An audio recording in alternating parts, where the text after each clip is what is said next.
Oke, hari ini perkenalkan nama kakak Alpiano Ade Julian, kakak mahasiswa magang PPL Universitas Muhammadiyah Palangkaraya. Nah, jadi eh, hari ini selamat pagi adik-adik. Apa kabar kalian? Nah, semoga kita baik-baik aja lah. Nah, baik, kabar kita baik. Nah, jadi hari ini kita akan masuk ke pembelajaran, yaitu kalau kalian ada buku bisa kalian lihat bukunya, yaitu peduli terhadap makhluk hidup. Nah, tema 3. Nah, subtema 1 yaitu hewan dan tumbuhan di lingkungan rumahku. Nah, pembelajaran 1, ringkasan materi. Nah, tahukah kamu apa saja makanan pokok yang dikonsumsi masyarakat Indonesia? Tanaman pokok banyak jenisnya, yaitu seperti padi, sagu, singkong, dan sebagainya ya, ada banyak lah. Nah, jadi mari kita baca teks di bawah ini. Tanaman sagu. Nah, tanaman sagu adalah salah satu jenis tanaman yang menjadi bahan makanan utama untuk masyarakat Indonesia. Nah, terutama masyarakat Indonesia bagian timur. Nah, tanaman sagu termasuk merupakan tanaman yang berasal dari Papua dan Maluku. Nah, pati sagu didapat dari tanaman yang sudah dewasa. Nah, tanaman sagu dapat tumbuh di rawa dan air tawar dengan air tawar, dan atau daerah rawa dengan gambut, dan pada daerah yang berada di sepanjang aliran sungai. Nah, tanaman sagu sering diolah menjadi tepung dan merupakan sumber karbohidrat selain nasi atau padi ya. Nah, itu jadi tanaman sagu memiliki nama yang berbeda di masing-masing daerah. Nah, seperti misalkan di daerah Jawa Barat. Nah, di Jawa Barat dikenalnya sebagai kilai. Nah, namanya adalah kilai untuk tanaman sagu. Nah, sedangkan di Ambon dikenal dengan nama lampia. Nah, itu atau juga napia. Napia itu adalah nama-nama yang ada di daerahnya lah. Di Gorontalo itu namanya dikenal sebagai nama tumba. Nah, itu ada di daerah Gorontalo. Nah, dan di Toraja dikenal dengan nama Pogalo ya. Namanya Pogalo dan Tabaro. Nah, itu namanya di daerah Toraja. Nah, dan di Kepulauan Aru dikenal sebagai nama Lambiam atau Lambi. Nah, di daerah Gorontalo, di daerah Aru, Kepulauan Aru. Nah, panen tumbuhan sagu bisa dilakukan kalau tumbuhan sagu itu berumur 6 sampai 7 tahun. Nah, atau bila ujung batang mulai bengkak atau membuka atau keluar selubung bunga atau pelepah daun yang berwarna. Nah, seperti itu ya, putih, terutama bagian yang luarnya. Nah, tinggi pohon sagu bisa mencapai 10 sampai 15 meter. Nah, untuk tingginya, sedangkan untuk diameternya itu 60 sampai 70 cm. Nah, untuk tebal kulit luarnya itu bisa 10 cm, dan tebal batang yang mengandung sagu bisa 50 sampai 60 cm. Nah, itu lumayan kan besarnya. Ciri-ciri pohon sagu siap panen adalah pada umumnya dapat dilihat dari perubahan yang terjadi pada daun, duri, pucuk, dan juga batang ya. Nah, seperti itu. Mungkin sampai di sini bisa ada yang ingin ditanyakan. Kalau ada bisa langsung chat kakak ya di grup. Nah, jadi kita lanjut ya. Sagu juga merupakan salah satu komoditas. Nah, hasil tumbuhan hasil hutan bukan kayu. Nah, bukan kayu itu HHPK. Nah, katanya yang memegang peran penting dalam mendukung program diversifikasi sebagai pendamping beras selain jagung dan juga umbi-umbian. Nah, seperti itu. Keistimewaan lainnya tumbuhan sagu adalah sebagai penghasilan karbohidrat yang cukup tinggi. Perlu diketahui bahwa kandungan kalori sagu yaitu sekitar 375 kalori. Nah, untuk tanam sagu relatif sama dengan juga jagung, yaitu 360 kalori, ataupun beras giling yaitu bisa sebesar 366 kalori. Nah, untuk beras. Nah, jadi kita lanjut ya, next lagi ke halaman berikutnya. Nah, keringkasan materi melestarikan tanaman. Nah, awalnya halaman 6, potensi tanaman sagu sangat tinggi. Sebagian bahan makanan pokok menjadi tanaman sagu. Sagu banyak dikonsumsi oleh masyarakat. Nah, oleh karena itu perlu adanya usaha yaitu perawatan juga pelestarian tanaman sagu. Nah, tanaman sagu, meskipun tanaman sagu termasuk sumber daya alam yang dapat diperbarui, bukan berarti kita diperbolehkan untuk bertindak seenak-enaknya terhadap tanaman sagu. Nah, tanaman sagu harus dirawat agar tumbuh subur dan memberikan hasil yang maksimal. Nah, berikut ada beberapa cara untuk merawat atau melestarikan tanaman sagu, yaitu 1, itu ada menjaga bibit agar dapat ditanam kembali. Nah, itu kita harus menjaga bibit agar bibit yang kita tanam itu bagus. Nah, dan juga hasilnya juga bisa bagus. Nah, kalau bibitnya juga bagus untuk menjaga bibitnya. Nah, yang kedua, menjaga lahan yang digunakan untuk menanam sagu, yaitu jangan sampai lahan itu digunakan untuk bangunan ya. Bangunan di sebelahnya jangan, karena misalkan dia di sebelahnya didirikan bangunan, maka hasil dari tanaman sagu atau hasil panen nanti akan bisa sangat buruk, mungkin akan sangat buruk. Nah, juga mungkin tidak bisa maksimal ya. Nah, untuk tanaman sagu. Nah, yang ketiga, menggunakan pupuk yang sesuai untuk tanaman sagu. Nah, kita harus menggunakan pupuk yang sesuai untuk tanaman sagu agar hasilnya juga bisa maksimal. Nah, tidak mengecewakan untuk kita. Nah, keempat, menghindarkan penggunaan pestisida. Nah, kita bisa menggunakan pestisida. Nah, tapi juga pestisida baik-baik, tapi juga tidak bagus juga untuk tanaman sagu. Kan fungsi pestisida itu kan untuk mengusir hama atau serangga-serangga yang menghancurkan tanaman, yaitu seperti serangga pemangat tumbuhan, yaitu bisa juga seperti tikus, yang bisa menghancurkan tumbuhan. Nah, sebagainya. Jadi pestisida ini ada yang beracun, ada juga yang tidak. Nah, jadi ada yang tidak. Nah, seperti itu ya.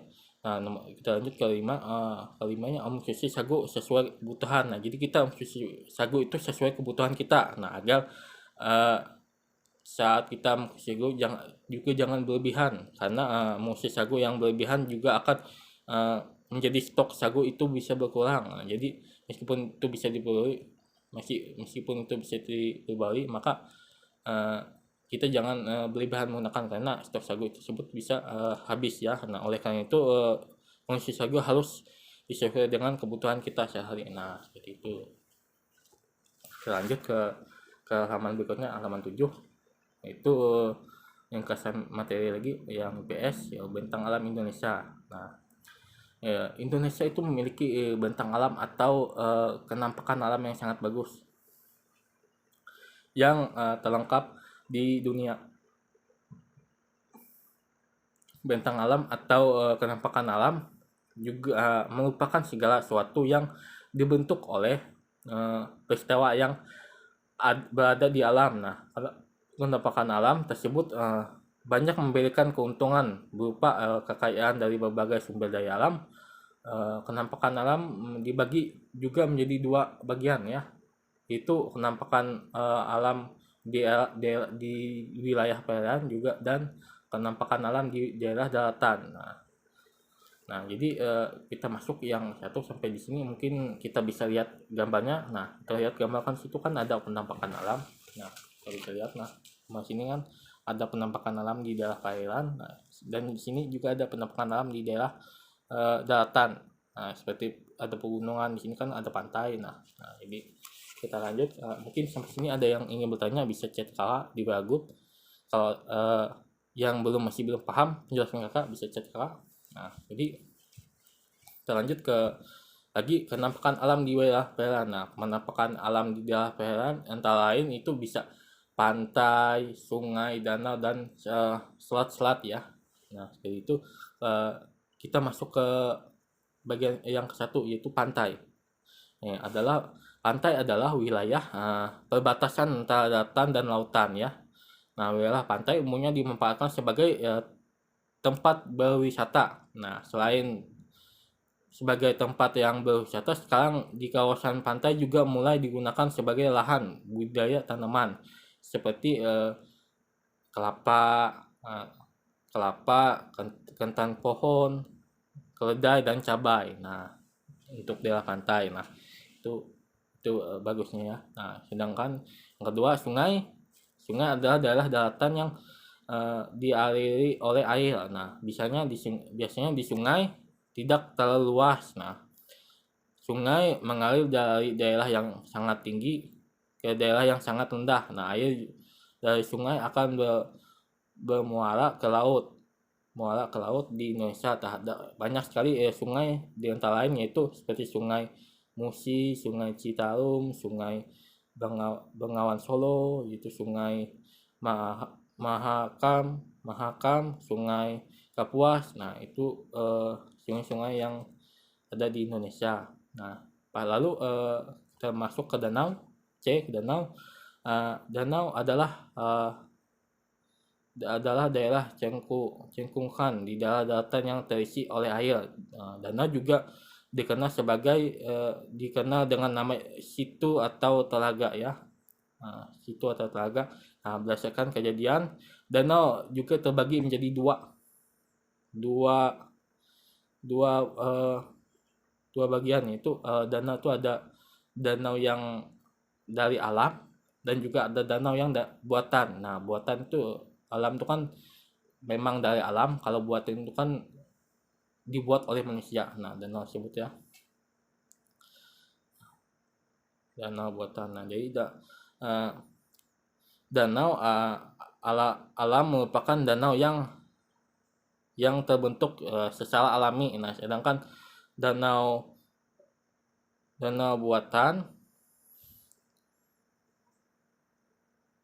danau alam merupakan danau yang terbentuk dari alami. Nah, contohnya danau yang terdapat di Indonesia antara lain adalah danau Kalimuntung dan danau Toba. Nah, itu adalah yang terbuat secara alami ya. Nah, dan kayak selat adalah laut sempit yang menghubungkan dua pulau atau lebih yang saling berdekatan. Selat berfungsi sebagai pemisah atau juga sekaligus sebagai penghubung antara pulau. Nah, sama sebelahnya naik ke sahabat sebelah.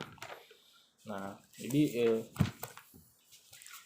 wilayah Indonesia yang terdiri atas ribuan pulau besar dan kecil mempunyai selat-selat yang banyak. Nah, selat-selat tersebut tersebar di antara pulau-pulau yang ada di Indonesia. Salah satunya selat yang paling terkenal adalah Selat Malaka yang memisahkan pulau Sumatera dan Malaysia. Nah, seperti itu ya. Kita lanjut ke yang kedua. Mungkin sampai di sini ada yang ingin ditanyakan tentang wilayah di daerah perairan. Nah, kalau ada yang ingin ditanyakan silakan di chat di grup ya. Nah, kedua, kenampakan alam di wilayah daratan. Nah, penampakan alam di daerah daratan. Penampakan alam di daerah daratan antara lain adalah gunung, pegunungan, daratan rendah, dan daratan tinggi. Nah, seperti itu ya. Gunung juga merupakan bentuk muka bumi yang berbentuk kerucut atau seperti kubah ya. Nah, yang berdiri sendiri. Nah, pada umumnya gunung yang terdapat di bumi ini merupakan gunung berapi. Nah, gunung berapi ini akan aktif dan ada pula yang mati. Nah, akan ada yang aktif, ada juga yang mati. Nah, gunung berapi yang aktif akan meletus waktu-waktu. Nah, sedangkan gunung berapi yang meletus akan mengeluarkan lahar dan juga abu letusan. Nah, biasanya daerah yang berada di sekitar gunung berapi memiliki tanah yang subur, dan beberapa contoh gunung berapi yang ada di Indonesia adalah Gunung Merapi, Gunung Merapi, Gunung Kelut, Gunung Tangkuban Perahu, Gunung Kerinci, dan Gunung Rinjani. Nah, itu adalah gunung-gunung yang ada di Indonesia. Nah, kita lanjut yang B. Pegunungan. Nah, pegunungan merupakan rangkaian gunung yang saling menyambung satu sama lain. Tinggi, luas, dan memanjang dengan mencapai ketinggian yang biasanya itu bisa 700 meter. Nah, di atas permukaan laut. Nah, sehingga di daerah pegunungan udaranya akan sangat sejuk dan juga segar ya. Kalau kalian pernah ke gunung itu udaranya bagus dan juga sangat segar untuk kita hidup ya. Nah, wilayah Indonesia dibedakan menjadi dua rangkaian pegunungan dunia, yaitu rangkaian pegunungan Siklum Pasifik dan bentang mulai dari Sulawesi Utara, Kepulauan Maluku Utara, dan berakhir pada Papua. Sedangkan rangkaian pegunungan Mediterania membentang dari ujung barat ke laut Sumatera, nah Bali ke Kepulauan Nusa Tenggara, dan berakhir di Kepulauan Maluku sebagai Maluku bagian selatan. Nah, itu mungkin. Nah, kita lanjut lagi ke C ya, daratan rendah. Nah, daratan rendah merupakan wilayah daratan yang relatif datar, nah luas, dan memiliki ketinggian kurang lebih itu 200 meter nah di atas permukaan laut. Nah, pada umumnya di daerah daratan rendah terdapat banyak aliran sungai dan keadaan udaranya sangat panas. Nah, daratan rendah dimiliki Indonesia membentang luas di sepanjang Pulau Sumatera, Sulawesi, Kalimantan, dan juga Kalimantan, Jawa, Bali, Papua, dan Nusa Tenggara. Nah, serta pulau-pulau kecil. Nah, penduduk kota yang menetap di daratan rendah memanfaatkan daerah sebagai tempat tinggal. Daratan rendah dimanfaatkan sebagai tempat berkebun tebu atau kelapa, lahan pertanian, dan industri dan pemukiman ya. Untuk daratan rendah itu banyak sekali untuk tempat kita untuk berkebun tebu seperti kelapa dan lahan-lahan pertanian yang lainnya. Nah, seperti itu. Kita lanjut ke yang kedua, daratan tinggi. Nah, daratan tinggi juga merupakan wilayah yang dataran yang sangat luas, nah relatif datar, dan terletak pada ketinggian 300 meter sampai 600 meter di atas permukaan laut. Nah, daratan tinggi berada di daerah pegunungan atau yang dikelilingi oleh bukit-bukit, sehingga udara yang sangat dingin dan juga segar.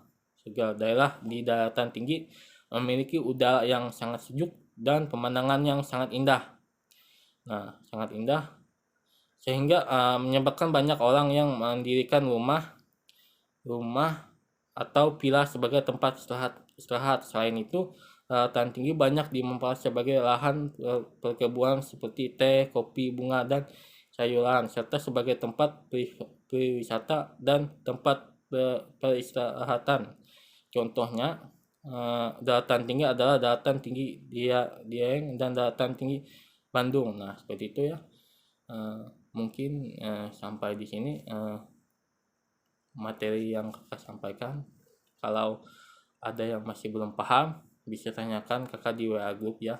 Nah, sekian hari ini, sekian dan terima kasih. Bye bye, selamat berjumpa kembali.